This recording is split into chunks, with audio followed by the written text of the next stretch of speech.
Both those joints are uncharacteristically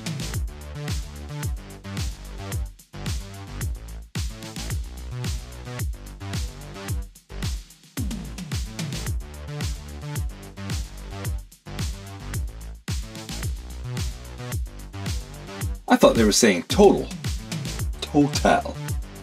Total. Let's go.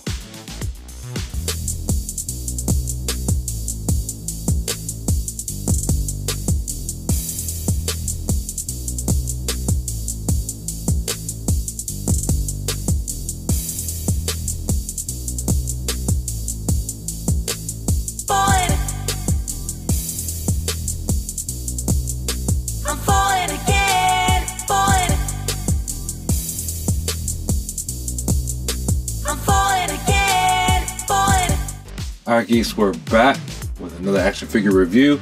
This time is Mortal Kombat 11's Kotal Kahn. And he actually debuted in Mortal Kombat X, but I guess we'll go with this one. So anyway, I'm really behind on my Mortal Kombat action figure reviews, like all my action figure reviews, but I literally think I have about 10 or 11 in the boxes, so I'm going to try and get through them as quickly as possible for you guys, for the people. Anyway, let's go ahead and take a look at the box.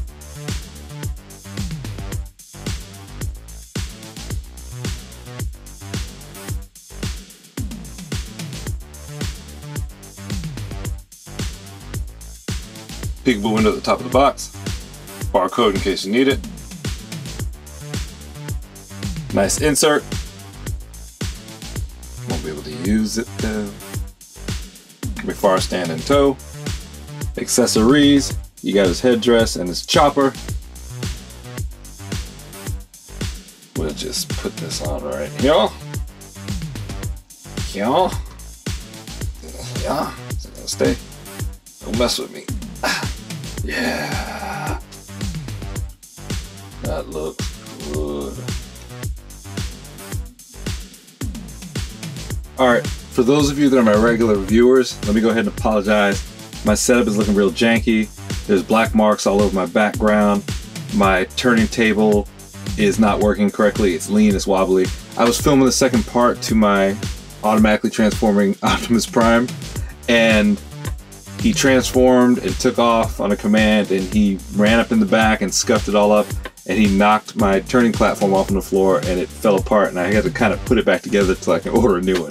But anyway, looking at this guy, yo, top of 2021 already. I know I haven't done the articulation, so he may not be that great of an action figure, but just off looks, I'm digging him, like super digging him. He's awesome. Alright, you go ahead and take a second to bask in his glory.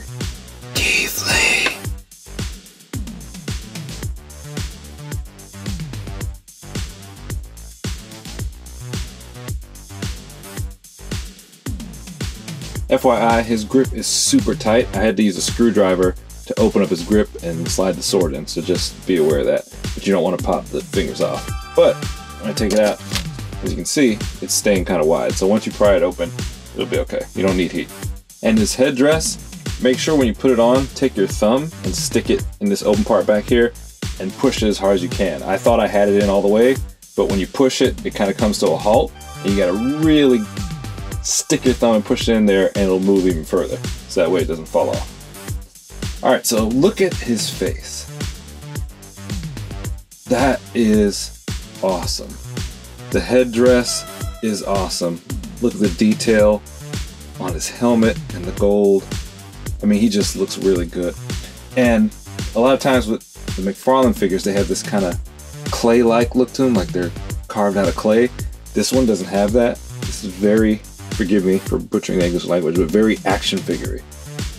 Like when you think action figure, this is what I think of. Alright, so his loincloth has nice details here. Got a carved waist, and it kind of raises off. The thickness is just like in the game, but coming around front. Look at that. I don't want to call it a monogram there, but that is awesome. The way they put that on there, nice and wrinkled. Details are great. This gold is popping off. Oh, I'm loving this, man.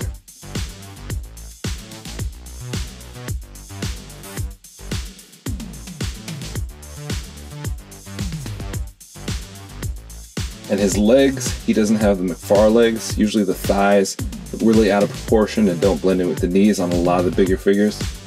Did I say bigger figures? Sandals are awesome. He's not wearing butt kicker boots, but it will work. Articulation! What we got? Tilt left, tilt right, look down. I have shamed my forefathers.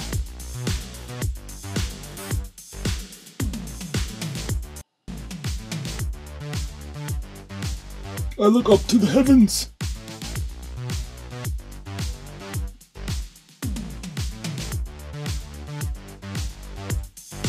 He does have that exorcist action. Just gotta clear his shoulders with the plumage. Well, it's not bad. Arms go yay high at the shoulder. Right arm has a moth cup. Left arm does not.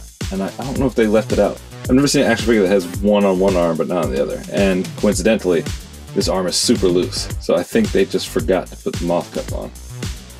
But anyway, that's how high it gets.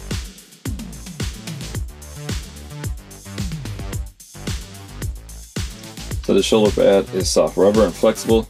So you should, yep, clear easy for a 360.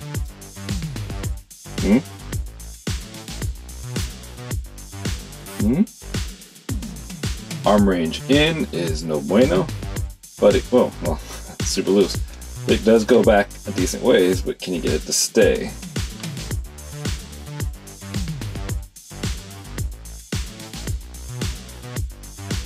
Double jointed elbows gives you better than 90 degrees. Full bicep swivel. No forearm swivel. You get 360 at the wrist. Very stiff though. Now because his wrist guards have those points on there, you're not going to be able to get too much articulation out of the wrist. You can flip them backwards, coming in towards the palm, but you're not going to get anything going this way. And I don't think those are vertical hinges. Yeah. They're horizontal hinges, so that's as good as it gets. So this torso joint is not a rocker. You don't get any motion out of there. I assume you get a 360. Ooh, it's tough. But yeah, you get a 360 and you get a 360 at the waist. Man, that is so tough that the waist is turning with it. So, hold on. There we go. Let me turn that back around. Both of those joints are uncharacteristically tight for a Mcfarlane toy. Usually you get a nice smooth rock there, but you don't get any rocking motion here. So, it makes me wonder what's going on at the waist here. Bend over's not bad. I was a little scared, but better than I thought it would be.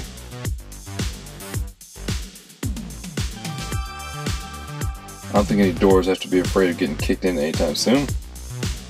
Banana split is in the building.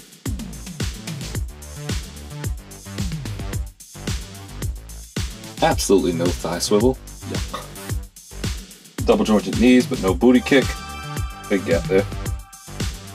Wouldn't quite call him a prancer, but I don't think anyone would get mad if we called him a dancer. Toe range is decent. And you do get the gift and the curse of the articulated toes. They help with posing unless they're too loose, and they make it impossible. No calf swivel either, I was hoping. Got a full 360 at the feet.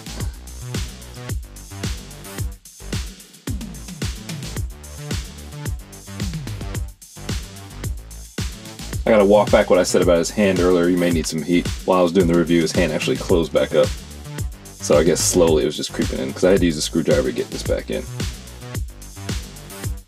So at the top of his plume, he comes in, I'd say 7.5 inches. One of the little feathers does get almost to 8, but I'm not gonna count that. So 7.5 inches is what he's going for. There he is, sized up next to Sub-Zero. And the standard Shao Kahn. I'll go ahead and say this guy is going to make my top 10 list for action figures this year, which I might actually do. But he's great. I love him. You know, a few shortcomings with articulation. but he looks pretty darn good. And the articulation is not bad for a big guy. He's just, I mean, he's awesome. As far as the sculpting and colors and paintworks go, it's pretty close to perfection. But let me know what you think. Sound off in the comments. Did you get your hands on this guy? Do you want him now that you've seen this review? You're gonna pass on him? Let me know. Let your voice be heard. Make sure to hit that like button on your way out. Sound off in the comment section. Subscribe, turn on notifications, and share this link with another geek that you know that loves Mortal Kombat or just action figures in general. Appreciate it. Thanks. We're almost at 2,000. Keep spreading the word. Love you guys. Till next time. Geek out.